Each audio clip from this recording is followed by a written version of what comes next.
And then after that, that was it. There was just no stopping me. Once you win that first one, you just think that you can take over the world. I feel like growing up, it was a traumatic time. It was a council estate. My dad drank a lot. He died when I was 13 of drugs. And I think that had a big impact on me. Some things that kids should never see. How did you figure out you had ADHD?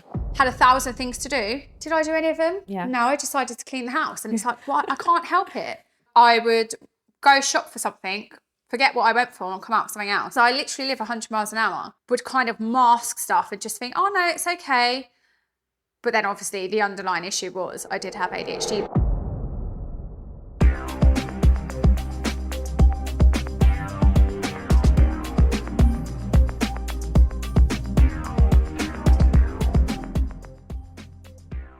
Hello everyone, welcome to my podcast. This is Real Talk with Nat. You are tuned into episode 15 and I am here today with Alisha McCaroll and Pandora, who is clearly taking the stage before we've even begun. So, over to you, Alisha. Do you want to give a little intro just to our listeners, let people know a little bit about yourself? Yep, so I'm Alisha McCaroll. I'm the CEO and founder of Alisha's Aesthetics. I'm also a director of the UK Beauty Awards.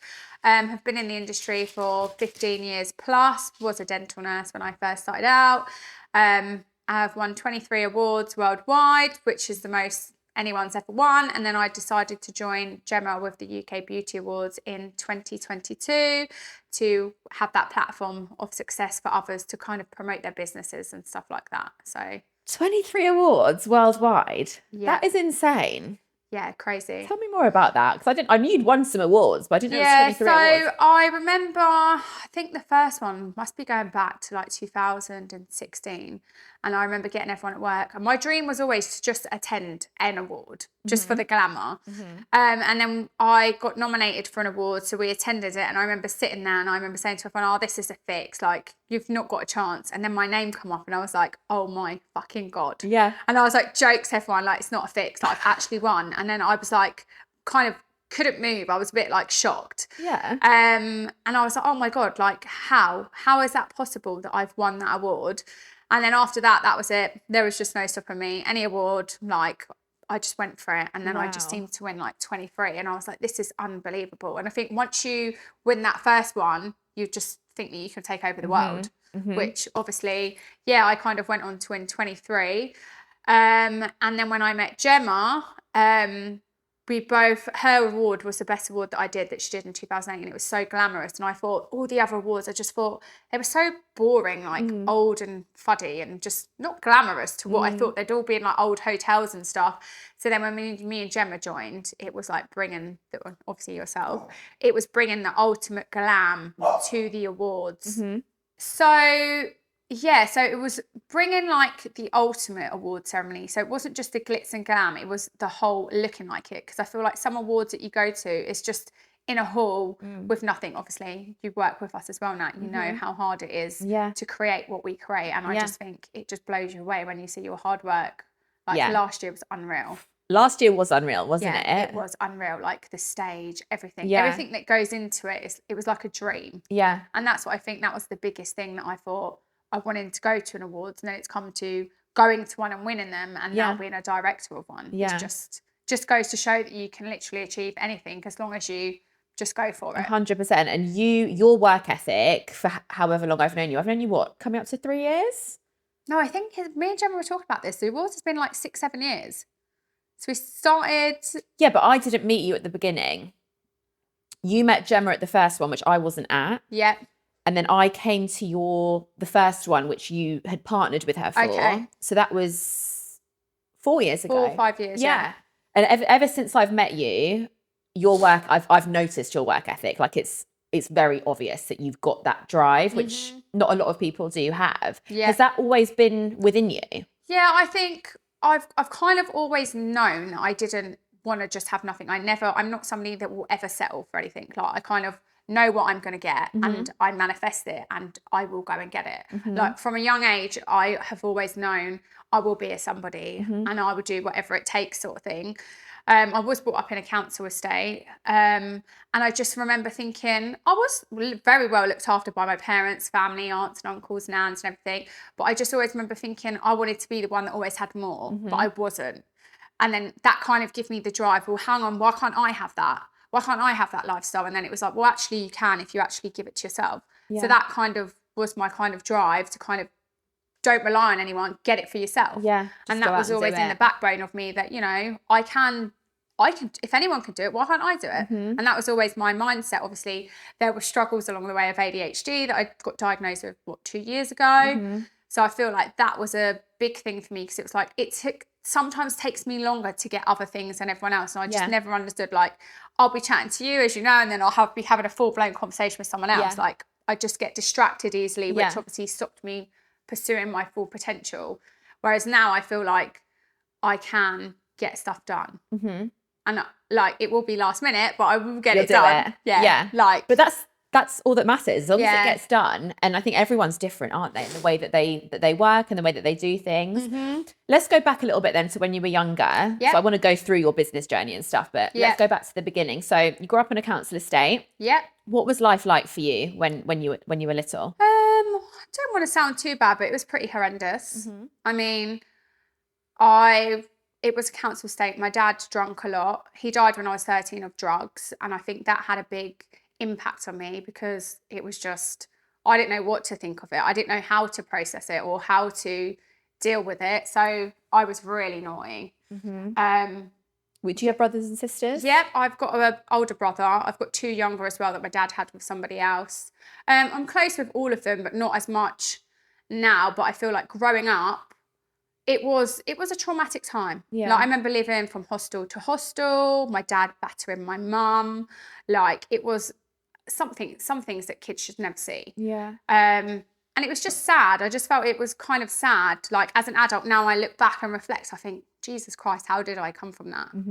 But then it's kind of made me think I do not want to be in that surrounding. So, you know, you've just got to push through it and kind of do what you need to do. Do you remember, obviously it was traumatic for you, but do you remember what that really felt like when you were going through all of that stuff when you were younger? No, I didn't know how to feel. Like, I was confused again. So it's like, I just didn't know what I was feeling. Like, I just feel like I've always been over caring and emotional is like, I don't know how to process emotions. Like, I'm very emotional, but then again, stems to ADHD. Like, I will feel something 1,000 times more than the normal person.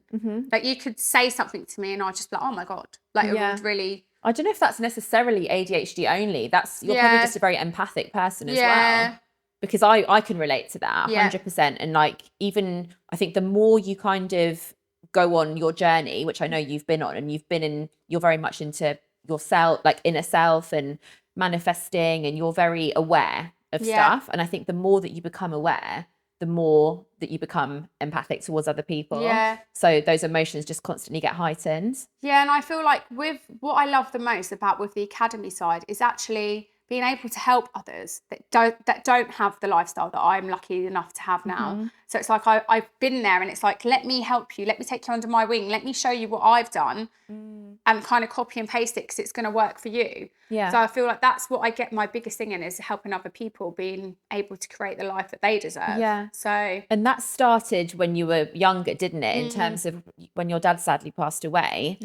Finding other people to help and support. And do you want to talk a little bit about that? I never had any help or support when I was young. I never did therapy, never did anything. I've always been like, oh, I'll just deal with it. So I keep a lot of stuff in. And I think now I wish I did kind of had therapy, but it's like, I don't need to, again, I didn't know how to process anything. So it's like, oh, well, I'll just lock that up, chuck it away, and I'll be okay, I'll survive. Whereas I think as you get older and you actually look into stuff, it comes out as you're older. You can't hide it forever, can you? You can't. And I feel like sometimes it does really affect you, and then other times it's like, okay, but this is my reason. So it's like a hit and miss sort of thing, to be honest with you. So you lost your dad at 13. What was life like after that? I was horrendous. Like, I was out shoplifting, fighting on the streets. Really? Like, it was brutal. Doing trolley runs. Like, it was bad. For how long? How long was that your life for? It was bad enough that my mum actually moved out the area. from Luton to Wheat Hampstead, and I was like, I'm not going to a village. I will not fit in. No, I was a proper little street hood rat. Yeah. And then my nan, bless her, I went and lived with my nan, and then I kind of got some normality that it was like, you know, you go to work, you get up in the morning and you go to work. And then I got a job when I was like 15 because I never went to school, never sat one exam all through high school. But then I think it's the whole overwhelming of, I can't sit an exam. Like, how am I going to know how to do an exam? Like, I didn't understand how to do anything like that. And then I got a job as a dental nurse at Vogue. And then I remember the owner of Vogue was like, you're actually really clever. You're like a sponge. Like, you absorb everything. Because I remembered everything about the patients that were coming in. And I was like, whatever. Yeah. Kind of didn't believe him. And then I remember revising for my dental nurse exam. And I passed like 100%. Really? And I was like, what the hell? Yeah. Why have I never sat an exam? I bet you were like, can I go back to school? Well, I did. Then I went on to do like a million other exams and I smashed them. And I was like, oh my God. And then that was another rolling thing. So it was like anything that I did do, I would do it 1,001%. But then it was like really annoyed that I didn't do it in school because it's like, God, like, I've got a great outcome of my life now. Like, I'm very grateful. But I just think, God, what if I had gone to uni? But again, that wasn't an option back then. I didn't even know what it was until obviously I've started working with dentists and doctors and they were telling me and I was like, what's that? Yeah. You weren't even open to what it was. I wasn't around that environment to even kind of know what higher education was. I didn't even have an education. I mean, I was picked and passed out of school whenever I wanted to go. The only time I used to go was to hang around with my friends at lunch. I'd turn up at lunchtime to go and have lunch with them. Yeah. So go do lunch. Yeah, literally. Yeah. Walk up to school at lunchtime and have lunch and then go back home. Yeah. But yeah, so yeah, that's kind of that era of like, of how that kind of went down. So how old were you when you started dental nursing? I think I was 16 when I got my first job and then 16, 17 when I went to Vogue. And then I was there 21 years. I left last year. Okay. So yeah, I built the aesthetics up there. Yeah. Did all my nursing and stuff there. And then obviously my best friend bought me Dora. Yeah. So now I've got a salon that I work from home and go around different salons as well. Amazing. Otherwise, I'd probably still be there at Vogue. Okay, so you have Dora. Yeah. You now work from home. You've got your salon at home. Yeah, I am doing another shop. I am going to get another premises. Yeah. Because I feel like when you work from home all the time, you're going to absolutely hit your head off the walls and it's like you never leave. And it's just that release. Yeah, it's important to have a different environment, isn't it? Yeah, I think it does make, especially with mental health as well, I feel like it's all good working at home and being crazy busy, but there's no shut off. Yeah. So I'm like, I see people till 9 o'clock at night. Whereas before it'd be working hours. And then it's with me, it's like, yeah, come round, it's midnight, I'll do your face, come round. Why like, not? When do you shut off? Yeah, boundaries. So yeah, we have viewed a few salons, so I'm just waiting to hear back from them. Okay. Amazing. So, okay, so you were doing all the dental nursing, you started your own aesthetics company. Yeah.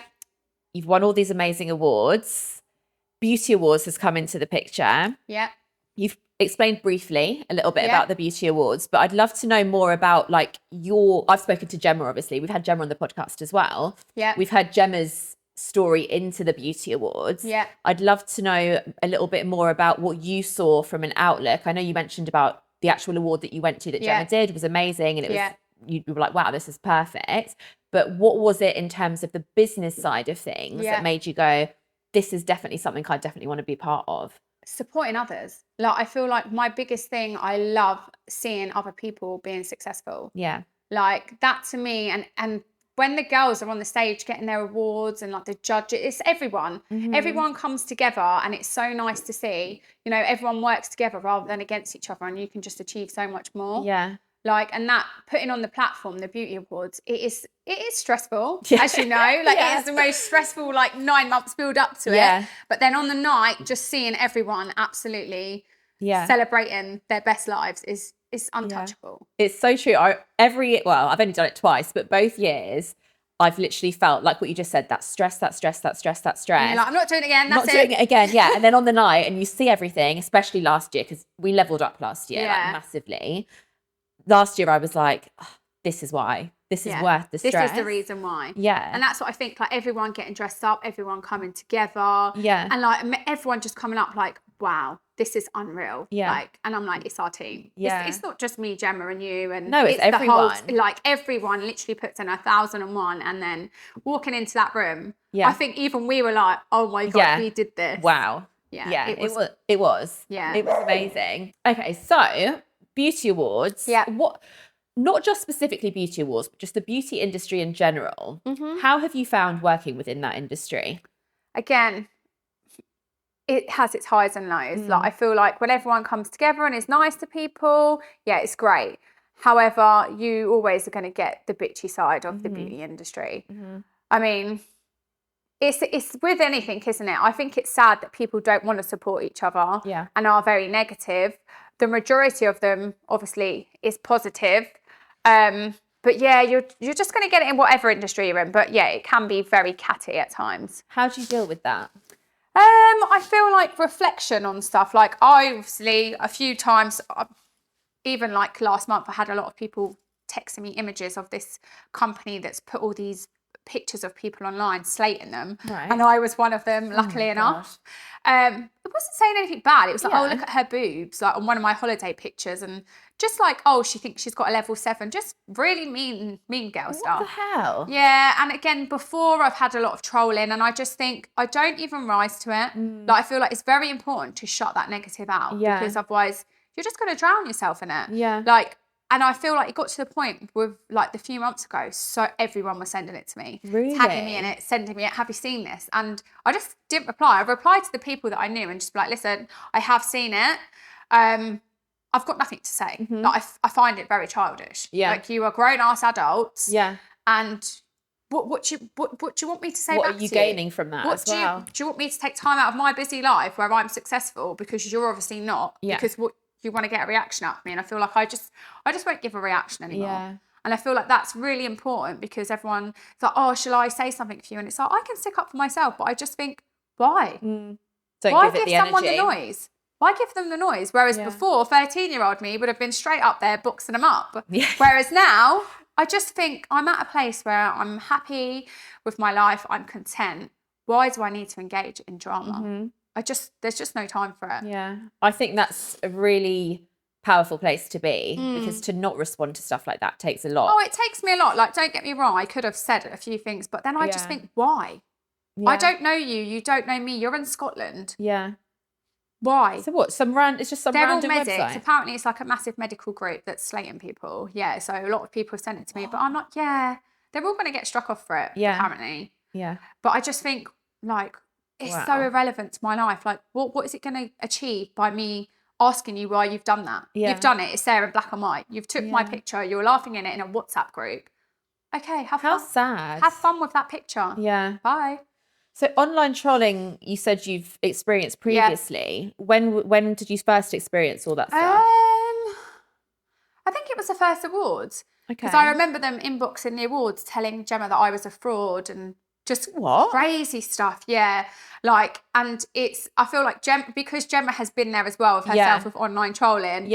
We just would laugh together. And I'm like, it's crazy, isn't it? Like, thank God that we've got each other's back, sort of thing. Because could you imagine working with someone that would be like, you would obviously listen to other people. And you do listen to other people. And I think that's the sad thing. But we laugh about it now, but you know, it makes you who you are. You're always going to get the good and the bad. Take the good with the bad. Yeah, you are. And it's how you deal with things, and it's how you come back. Yeah, and I think it's a process. Whereas before, you would want to say stuff, but then you're just gaslighting them. They're just going to come back with something else. So if you don't say nothing, what else can they say? That's it. Shuts it down. It completely shuts it down. So it's like, okay. And I think it's just, I had this conversation with Gemma as well, and we were saying how, you know, the type of people that do that and the type of people that have the time to do that. Who has the time? You're never going to win with that conversation. Do you know what I mean? Like, they're always just going to keep coming at you. How do people have the time? Like, life is busy. Life is busy. How do you have the time to sit down and want to tarnish someone else? Like, if you put that much effort into doing your own business, you'd probably be successful and wouldn't need to put other people down. But again, so true. I just think I'm lucky to be in a position now. I just think, oh, whatever. Like, I just, it's laughable. It's childish and it's laughable, to be honest. 100%. What other challenges have you faced then? I want to talk about business and personal, but sticking to business for the moment. So online trolling obviously has been one of them. Is there anything else that you would say stands out on your journey over the years in terms of what you've been really challenged with?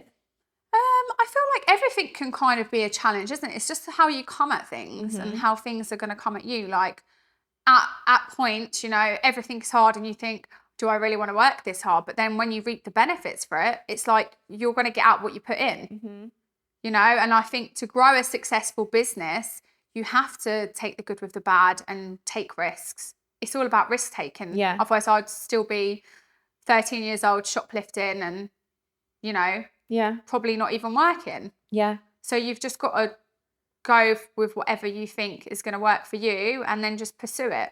Did you have, when you decided to start your own business, did that stem from like a light bulb moment where you suddenly went, right, this is what I need to do? Or was it like a build up of things that led you to that point? Yeah, so I've always liked, obviously working with the dentist at work, I was like, why can't I be one of you? Like, why do I have to be the nurse? I don't want to be the nurse. I want to be the one that's calling in the patient. And I remember thinking that was powerful. So Cowboys used to be like, go on then, go call the patient if that means so much to you. And I was like, okay then, walk outside like, hey, would you like to come through? Yeah. And like the power that would give you to be able to call your patient through. Yeah. And it's like, I want to do that, but I want it to be my patient. Yeah.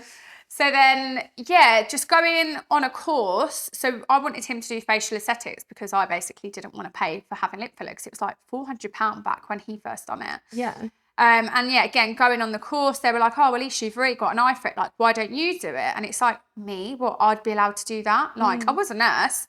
And that was kind of how it kind of started because everyone kept saying, it was me that was selling the treatment plan because then I was a treatment coordinator. So it was like I was selling the treatment plan to the patients. It's like, why don't I get paid the money for doing this? So then I was like, right, saved up, went on the course myself and started doing it at Vogue and it just absolutely flew. And it was just that power of being able, oh my God, like this is real. Yeah. These are my patients. They're booking in to come and see me. And then, obviously it just expanded and it's just, I'm very lucky that it's crazy, crazy busy. I had an eye for it. And it's like, I feel like as a woman as well, you know what looks good on other women. We see a lot of men, but like the aesthetic of it, like, you know what looks good, big lips, no wrinkles, nice skin. Like, you know what's going to look good on someone because the way I do it is if I think it would look nice on me, obviously everyone is different. You assess everyone differently. But it's like, if I could tweak me, what would I do? What makes me feel good? Chances are it's going to make 90% of the women population and men feel a lot better about themselves. Yeah, 100%. I think as well, like in the aesthetics industry, you have so many people, especially in this day and age with social media, where there's a lot of people who don't have that background that you've got, like that real background of knowing what you're doing. And I think as someone who, like for me, for example, I've had the odd bit of Botox and stuff, but I haven't really had much else. For someone like me, if I did ever want to go and get X, Y, and Z done, it's so important to find that right person that does know what they're doing. Because as you see, and you posted something the other day. What was that? Can you talk about that for a second? So what was it? So I put up a post the other day. I had a client who'd seen me for years. Lovely, lovely lady. Again, it does come down to price with some patients, okay? You could see all of the stuff that everyone was writing. What an idiot. Why does she think £70 for 3 hours? And it's like, hold up a second, guys. Like, we as the aesthetic practitioners, we need to educate the client. It's not a client's fault. Like, it's like if I went somewhere, I would want you to tell me what I'm buying. I just see something online, like you're selling a billboard or something. How do I know what's different to that? The next door, this is 100 and this is 1,000. They look the same as me. So it's your job as your aesthetics practitioner. We'll cut that bit out.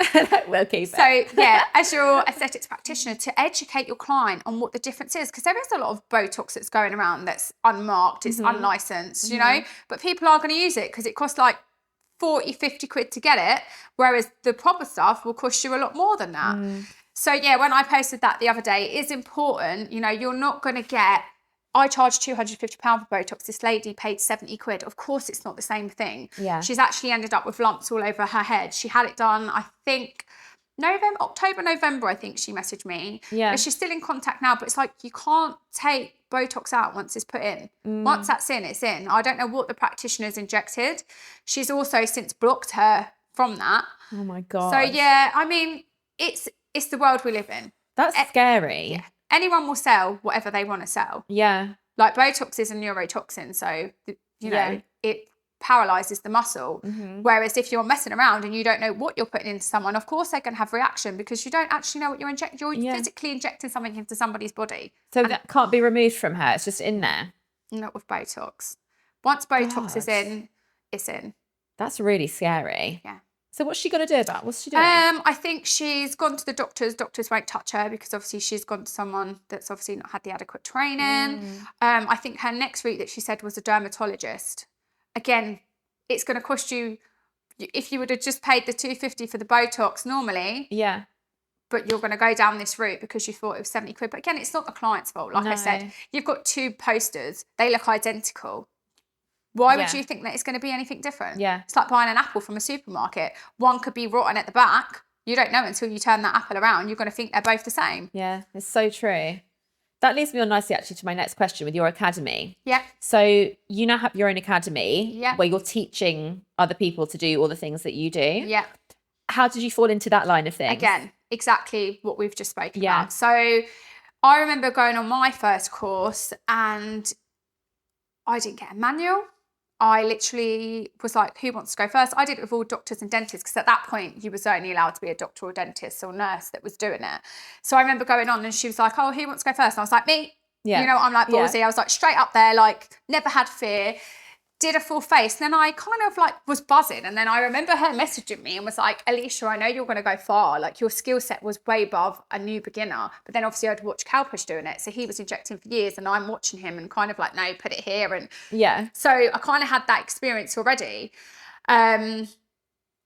So yeah, sorry, I was ADHD. I've got 10 other things going on in my mind. I'm like, what am I actually talking about? Don't worry. So yeah. And I remember leaving and thinking, what did I do? Like, how do I know what I'm putting in? Mm-hmm. You know, like you're in the moment and you do it. And I'm like, I don't have a manual. I don't have it. I have her email. Like, what am I going to email her and be like, can you just run through that again with me? Yeah. Like, had one model and I was like, oh my God, like, and it was, I literally had to learn. Yeah. Like, you literally had to like self-learn.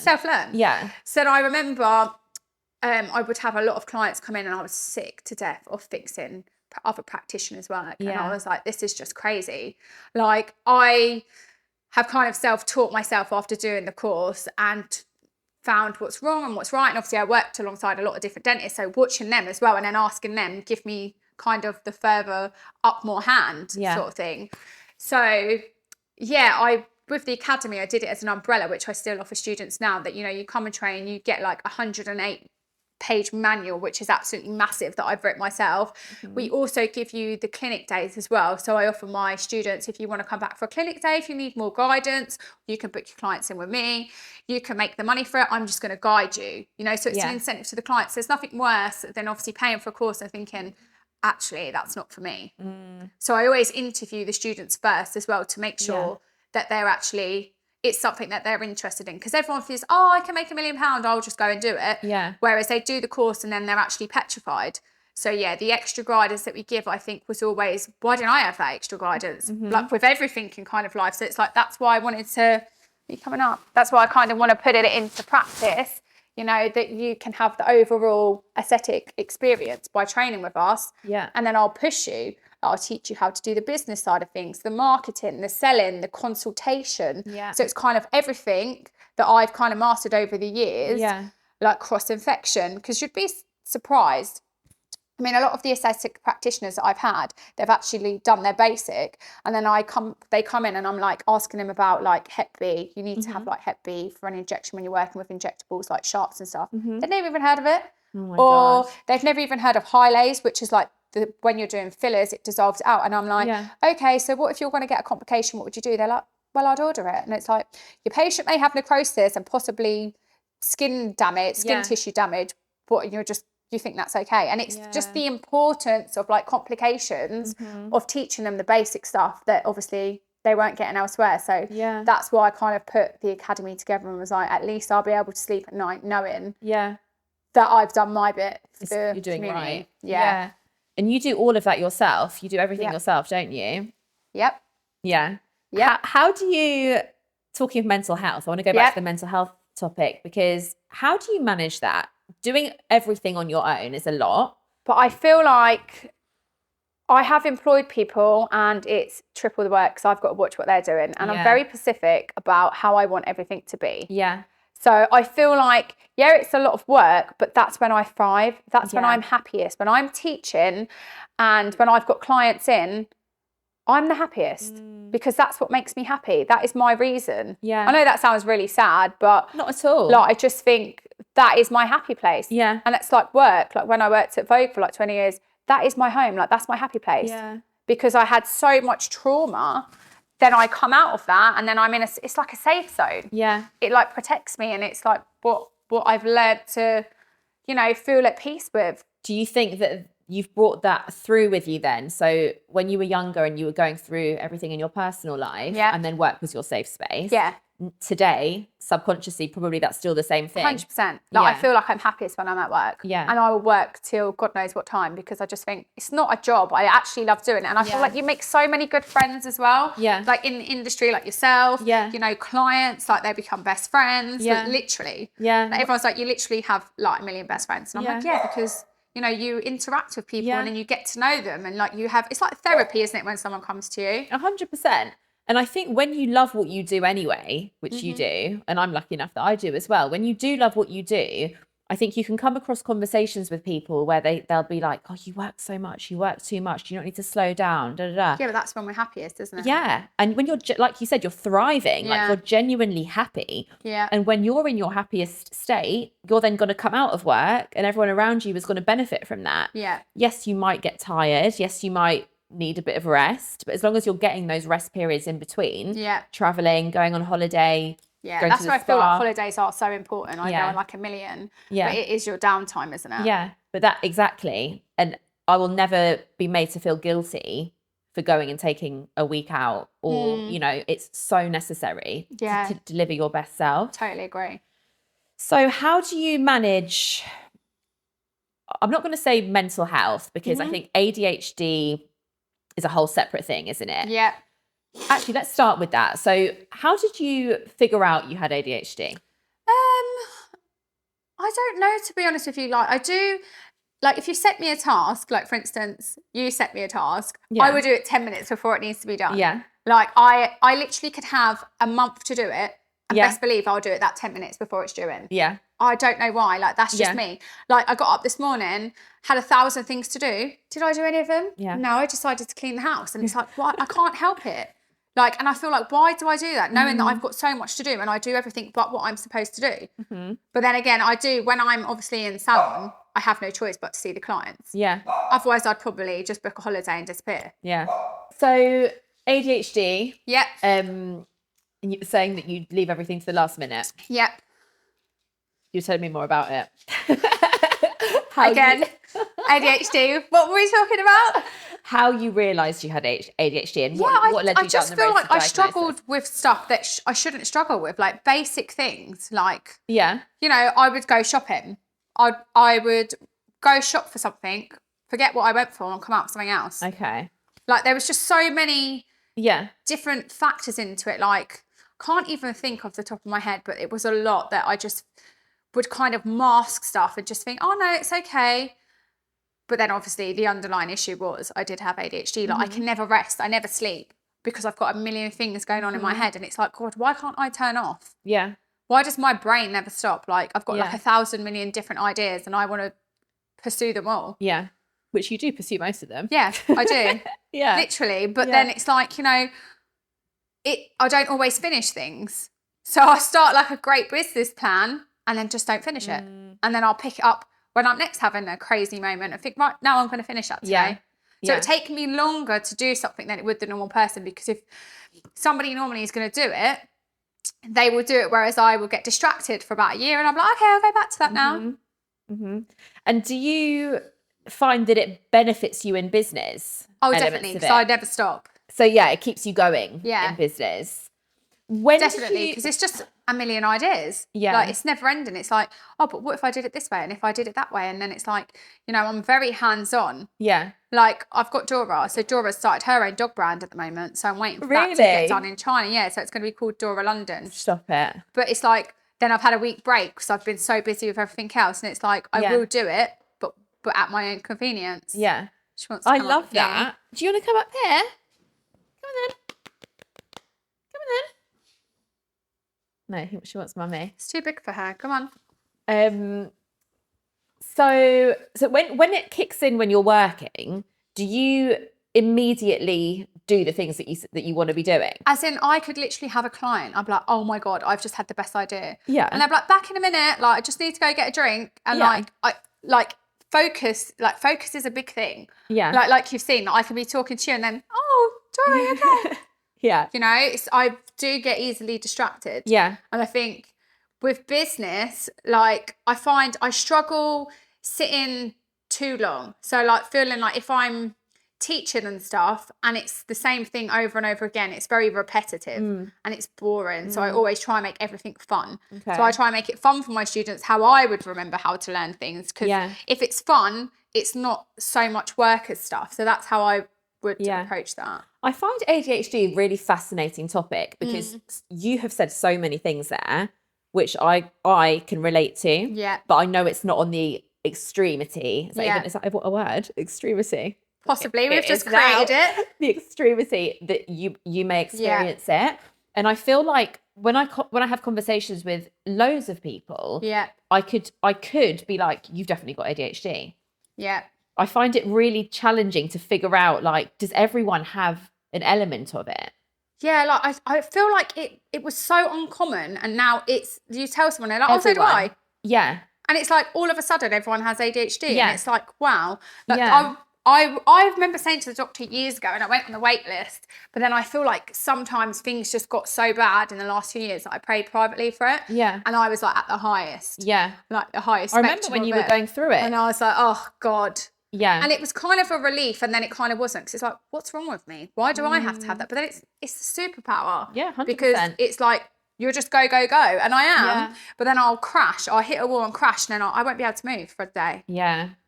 Because when you were saying about how you leave things to the last minute, I work like that as well. Maybe not 10 minutes before, but like it's very a real close. struggle. Like, and I feel like it's an overwhelming. Yeah. Like you sent me something on Friday. I was like, can you do this by Sunday? I got home yesterday, had a really busy weekend, messaged you this morning. I literally did it, an hour before? Yeah. Like, and I know I've got to do it. Yeah. And I know I've got to do it, but sitting me down and getting me to do it, it's like, right, sit down and do it. But it's actually like doing it. Yeah, last minute, and then I'll get it done. But I work really well with urgency. Yeah. Like that is genuinely, I believe that's my best work. Yeah, but that's the same with me. Like I feel like if you tell me you've got to do this now, I'll do it. Yeah. But you're like, do this by Sunday. It's like, okay, I had loads of time to do it over the weekend. Yeah. And I'm like, I'll do it just before I go. But that's like, there's an actual theory. I don't know what the actual theory is called, but there's an actual theory whereby no matter how long you're actually given to do something, it will take you that long to do it. So if I gave you something to do for the whole week and you're like, right, okay, I've got 48 hours to do it, and you were somebody who would start it immediately, it would take you 48 hours to do it. But if you're someone who's like, no, I'm going to do this in half an hour, it will take you half an hour to do it, and it will still be that same quality, if not better. Like that's like an actual thing. Yeah. And I find that fascinating in itself. But like even like things I just think, but then on the ADHD, I feel like there are some aspects where I'm really bad, but then others like time consuming and time management is meant to be really bad. I'm always like half an hour early. You are really good with time. I'm always so early. Like I will never be late. Yeah. And I think that's a massive ADHD thing, but timing, I'm always early. Yeah. Like I'm never, because I hate people that are late. Yeah. Like my best friends are always late. Yeah. And I always joke with them, like, why are you late? Yeah. Like you told me to come, I'm here. Yeah. And I'll always be the first, on a night out, I'm always first ready. Yeah. But then I think it's because I just rush everything. I'm like, right, 10 minutes, I'm done, let's go. You're just used to going 100 miles an hour. I literally live 100 miles an hour. Yeah. And then I'll get home and then just crash, and then I won't be able to move. Yeah. And are you on medication for it? No. So they did give me loads of different medication, but I felt like an absolutely zombie. Really? So yeah, I couldn't. Like I felt like I couldn't even talk on it. I'm not very good with taking stuff like that. Yeah. But I felt like my jaw was swinging, and I just felt like a zombie. So I was like, what was the point of getting diagnosed? Because didn't take any of them because it just made me feel awful. Yeah. So you just don't take anything now, you just get by? I've been trying mushroom gummies, which I think are helping. Yeah. Mushrooms is supposedly, I've had a couple of conversations. Like all the lion's mane. I've got this other thing called lecithin or something. Like they are all like vitamins for ADHD, and I feel like they do make a difference. Like I can focus, like clears the brain fog. However, I can't sleep. It's like, bing, why do I want to sleep for? It's like I can never shut down and never turn off. Like even never. But then if I take a sleeping tablet, you ain't seeing me for days. Yeah. Like I feel like drugs really affects me to the point that I just can't take them. Like if I take a sleepy gummy, I'll be like a zombie in the morning and I just can't get up. No. So it's like I'd rather not sleep and still have energy. So how often what's your sleeping routine like then? How many hours of sleep do you get? I mean, I always try and so I'd say I would go to, like yesterday I was in bed at 6 o'clock and I fell asleep. Okay. But then I get up and then I can't sleep again. But that's because I had a busy weekend. But on a normal night, I'd say I'd go to bed about 9, half 9. Yeah. Try and unwind and relax. But then I don't. I'll put Netflix on and that will stimulate me. And then I'll be up till about 2 o'clock. Really? And then I'll get up about 8. Okay. So you have what, But 5, like my 6 mind hours? is very stimulated. Like anything that I watch on TV, then I'll overthink it. And then I'll have a dream that someone's going to chase me with a gun if that's what's going on in the film. Like, yeah. that's what happens. You It's crack like, me up so much. I'm really fascinated by ADHD. like literally, I woke up, when was it? Thursday, and I was like, Kieran, I'm buying a house in Marbella. Yeah. And I thought, it's not, and he's like, you literally woke up and told me you're buying somewhere. And it's not that the way he puts it into perception is, you've literally woken up, told me that you're going to buy a house in Marbella and you're going to spend loads of time there. And I'm like, but it's been in my mind for ages. It's not that I've just woke up to him because I've obviously not said it out loud. Yeah. But in my mind, it's something that I've been looking at for years. It's something that I've always wanted. And he's like, you're just not normal. And I'm like, but I know I've been thinking about it. Like whether you've not listened when I've probably briefly mentioned it, that's on you. 100%. And he's just like, you can't just get up one morning and decide you're going to buy a house in Marbella. Why? Yeah. That's when I run best. Like I'm on the phone to like the estate agents, to my solicitor, to my mortgage. Yeah. And he's just like, you're just not normal. And I'm like, no, this is when I work best. Yeah. Because I'll best believe I'll have that house by the end of the week. Yeah. And I know you actually will. Yeah. That's the thing. That is why you are successful, because you've got that. So many people, like I like to call that acting on inspiration. Yeah. Like but that's when I'm best. Yeah, 100%. Some people will go, no, that's impulsive. I'll be like, no. Impulsive is very different to acting on inspiration. Like, you know within yourself when something feels good and if it's something that's going to take you to that next place that you want to be. Yeah. And if buying that house in Spain is going to do that for you, do it. But that's like, even like we're out, like, but I was thinking, so when you messaged me on Friday, like you've obviously been in my brain because I know I'm seeing you. So we're out Friday night at an event and I was like to Gemma, we need to add podcasts to the categories. And she's like, where the hell has that come from? And I'm like, I've been thinking about it because obviously podcasts and stuff. Yeah. But then it only comes out at the most randomest time. Yeah, but it's been in your head for ages. So it's like, well, actually, I've actually been thinking about it, but it like just pushes itself out. So I'm like, yeah. So, but I think that would be good to add a podcast category because podcast is huge now. It is massive. Yes. So and it deserves a recognition as well, for sure. Exactly that. Love that.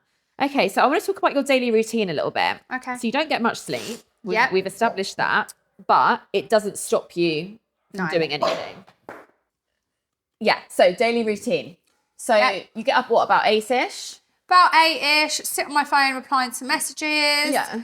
And then I would get up, tidy the whole house from top to bottom, even though I've done that the night before. Okay. Why I need to do that, but I feel like I can't start the day until my house smells nice. Okay. Then I'll have a Red Bull for breakfast to give me energy. To give you wings. Then I'll take my vitamins. Did you see that guy sued them and got £13 million because it didn't give him wings? No. Yeah, true story. What? He sued Red Bull, yeah. £30 million. I wish I'd done that. Because it didn't give him wings? Yeah. Stop it. Yeah. That is hilarious. So, Hold on, Red Bull for breakfast. What made you think, what's that? Why? I've always had it. Ever since I was young, like I feel like I'm just always tired. Yeah. And I feel like that makes me wake up. Because I don't drink hot drinks. I don't drink coffee or tea. I never like the smell of it. ADHD, my smell is a massive thing. Really? Yes. Like smelling, if you ask my partner, he's like, you and that fucking nose. My smell, like I can smell anything. Like, and I'm really, like if Kieran gets up and make a fry up, I'm like, that's disgusting. Like open the doors. Like I can't stand stuff like that.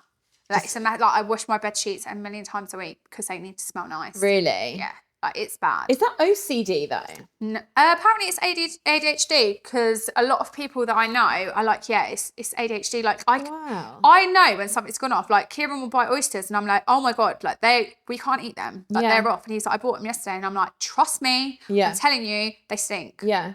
Like, my nose is like 1,000 times stronger than anyone else's. Oh my God. Yeah. I never knew that was I wouldn't have ever related those things together. Smells. Massive thing. So you clean the house, top to So bottom. clean the house, make sure you use all my Spanish cleaners so it smells absolutely lovely. Yeah. And then, set up for work, get ready for work, have a full day of clients, message in between. If I get a chance, if it's crazy busy, then I'll literally finish work when I finish work about 7, 8, sit down, reply to messages, have dinner, and then I will try and turn off, but I won't, because there's just no switch off button. Yeah. And then, I'll be awake until I can fall asleep. Yeah. And I grind my teeth all night. And wake up with a headache. Yeah, literally. Yeah, pretty much. I've had like composite bonding, so they're all bonded up to stop me grinding. Yeah. But again, I think because I can't sleep, it stresses me out that I can't sleep, because I know that I'm busy the next day. Yeah. So it's like a massive vicious cycle. Yeah. That's always the way, isn't it? When you know you need to get up, Yeah.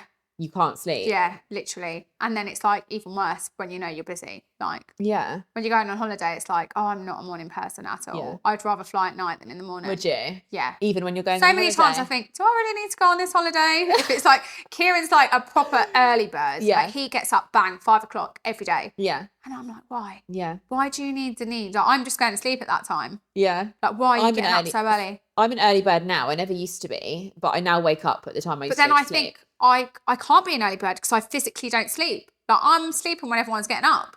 Yeah, but maybe if you forced yourself to wake up earlier, you will actually be more tired at night time. Yeah. I'm going to challenge you to do that. Do it. Try and get up at like 6 and just see. Never going to happen. But just try. That's like bedtime for me. I'd love to see. She's lazy as well now. Like, Is we're in a she? routine where Kieran will get up. She will literally like, Mum, let me just smooch in here with you. And then Yeah. like we'll get up about 8-ish. Yeah, yeah, But before that, I'm just like a walking zombie.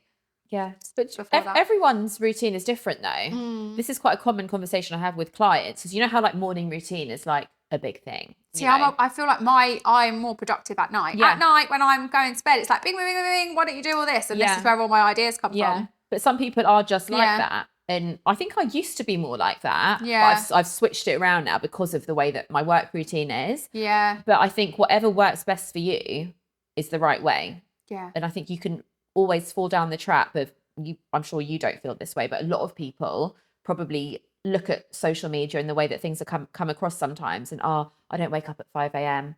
I'm not going to be successful. Yeah. Like, That's you what don't I have say. to. Successful people don't sleep. Well, I do sleep, but I'd love to sleep. I just can't sleep. Yeah. Yeah. Pretty much. Yeah. You would really quite like to. I love sleeping. Yeah. Like, there's nothing better than getting into bed, is there? Like, I Oh love my it. God. It's my favourite feeling in the world. When I Yeah. get back from a busy day, Greg laughs at me. I literally get into bed and I actually smile, like genuine. Yeah. It's like happy. biggest It's smile. like pure.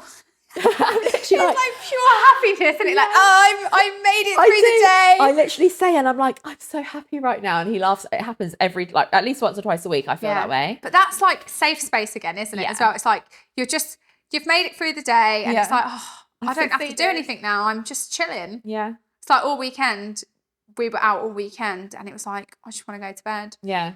And I like, can't do it anymore. yeah, we were out at 2 events, and we actually had a nap. Did you? Yeah, and I was like, I could have slept all night. Yeah. Like, Does that affect you? I feel worse when I nap. I feel worse when I get up. Yeah. Because it takes a lot of me to turn off. Like, we only Yeah. had like an hour nap, and then I'm like, oh my God. Yeah. You could have just And I slept. had a Red Bull and I was fine. Back to the Red Bull. Oh Literally. my God. Does that not affect you the week ahead though? Like, do you feel it today? I don't know, because I'm on these like mushroom things and all the other things, and obviously the other injections that I'm taking, and I feel like I have got more energy, whereas normally I'd be knackered.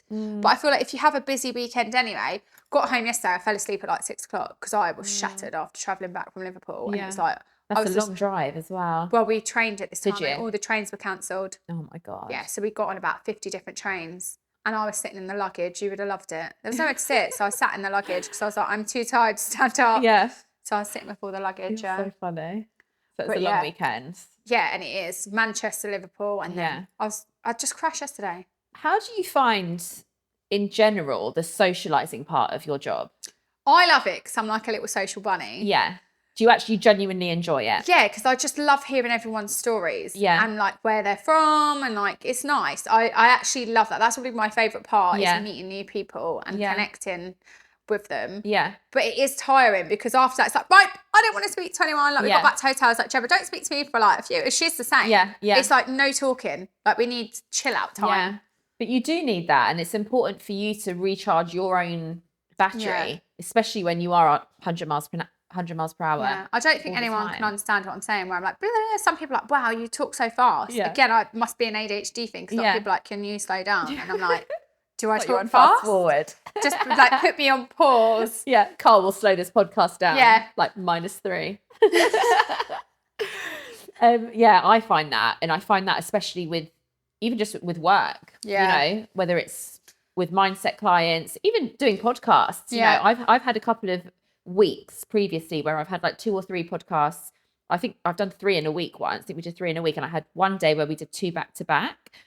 And I love it. Like when I'm doing it, I love it. Does it drain you afterwards? It drains me. Yeah. I don't realize it's draining me. And then I get home and I'm like, oh my God, I'm absolutely knackered. Yeah. I've just been sitting here talking and like taking in other people's energy and like doing what you do. You know, you're around people all the time. It's that same kind of acting, like you said, as a therapist almost with people. And it is, isn't it? Because everyone that comes in is a different story. And you know what it's like with girls, like blah, blah, blah's going on and blah, blah, blah. And it is, because it's like, it's taking up all your energy. And by the end of it, you're just like, I just feel like I want to hit a brick wall. Yeah. And then you do it all again the next day. Yeah. Wake up and go again. So that's it. What do you do then? I know you're a big believer in journaling, and you do some other things to take care of yourself and make sure that you're okay. When did you kind of go down that route of opening the doors to things like journaling and when I met you, now development? When I met you, so I feel like not so much journaling. Like I'll put notes in my phone. Yeah. Journaling to me is quick 5 minutes. Like my whole notes in my phone. Yeah. Is just full of everything. Anything that comes to my mind, or anything that I want to write down, anything that's upset me, anything that hasn't, it's all noted on my phone. Okay. But I feel like, manifestation. I feel like I do that a lot. Like I know what I want, but I don't kind of like do mood boards and stuff. I just know it. I'm like, right, I'm going to do that, and I'm going to do that. Whereas I know a lot of people do the boards and like write it all down. Whereas mine's more all up here. Yeah. But you just know you want it. Yeah. And actually you know, people can do vision boards and they can do all of that, but unless they do what you're doing, which is knowing for certain what they want and having the belief that they can do it, that's all that you really need. Yeah. Like that up here. Yeah. The other stuff is just like tools to help you get to that point. And that's the thing. It's like, I know whatever I think that I can do.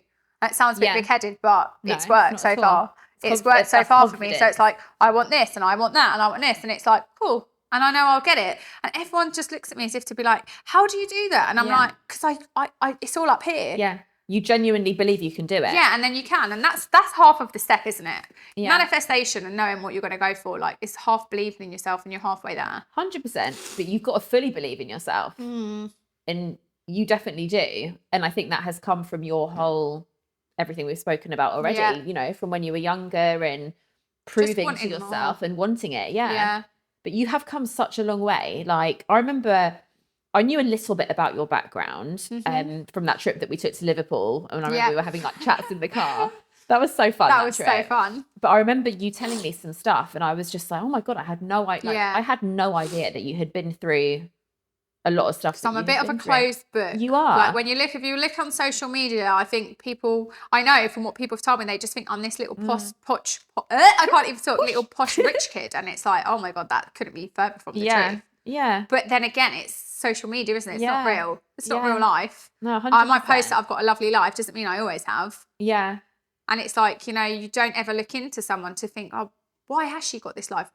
Why? Why does she make this life for herself? Like, you know? But that's why I wanted to get you on here. Yeah. Because I know you've got a story to tell. And I think it's so important for other people to hear. Yeah. Like you said, they look at you on social media and, you know, you live a lovely life now. Yeah. And, you know, you are extremely successful now, but it was not always that way. And it was actually from really traumatic childhood experiences that led you to where you are today. Yeah. Which is amazing. and I know you don't like to talk about it. Like even today, like I've seen you stop speaking about certain things, and I'm not going to. Yeah, no. Yeah, because I just feel like because as a child, I was never asked, "Are you okay?" It was, "This has happened. Get on with it." And it's like, what? Why? Yeah. I've got so many questions, but I've just learnt to kind of just get on with it. So it is hard to kind of open up about. I'm very open about certain things. You are, yeah. But then when I feel like it's going to affect me, it's like, absolutely not. Bang, bang. Block that wall out. That's not coming out. That's just me. Yeah. I've definitely noticed that. Because I've never spoken about it and it's never been dealt with. Is it stuff that you want to speak about and deal with? It's not that I don't speak about it. I just feel like it's done now. I've moved past it. It's always going to affect me, but I've come a long way since then. And I feel like it is a lot of hurt and pain. Of course, it's going to hurt anybody. So my thing is to just block it up and not deal with it and carry on. I did start therapy a few years ago and it was just too much. Really? Oh, it was fucking awful. Really? Yeah, I feel like it was making me 1,000 times worse. Like you were literally dragging up, like opening all these potholes, and it was like, absolutely not, mate. It's like opening Pandora's box. It was horrendous. And I actually said to her, I'm going to stop because I feel like you're actually making me worse. Yeah. I mean, some people love therapy. Yeah. It's not for others. I think you've got to do what works for you. I do think that to get through the other side of it, you have to experience that. Yeah. That. And I think because I'm so strong-minded as well, you can't tell me something that I don't believe. Yeah. Do you know what I mean? Like I already have my thoughts on it. Yeah. And by discussing it with you, it's not going to help me. Yeah. It's going to bring it all back up. You're opening doors that I've closed. Why? Yeah. What am I going to achieve from that? Yeah. That was just the way I am. So that's why I shut stuff down. Like anyone says anything, it's like constantly boom, boom, boom, shut down because I don't want to discuss it. Yeah.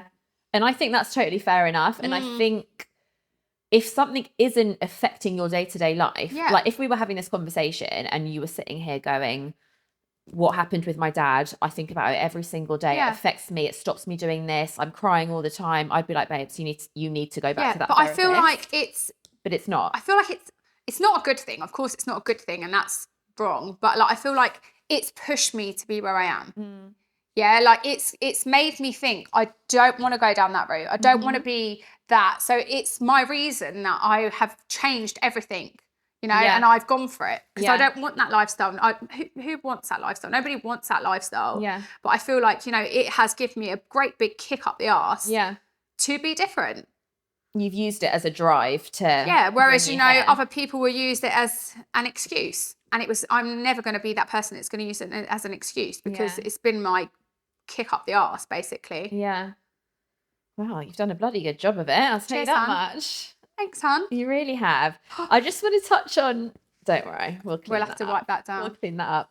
I just want to touch on imposter syndrome because I know that's something we've spoken about previously, and I know that now you have this massive self-belief and you're very confident and you're very successful in what you do.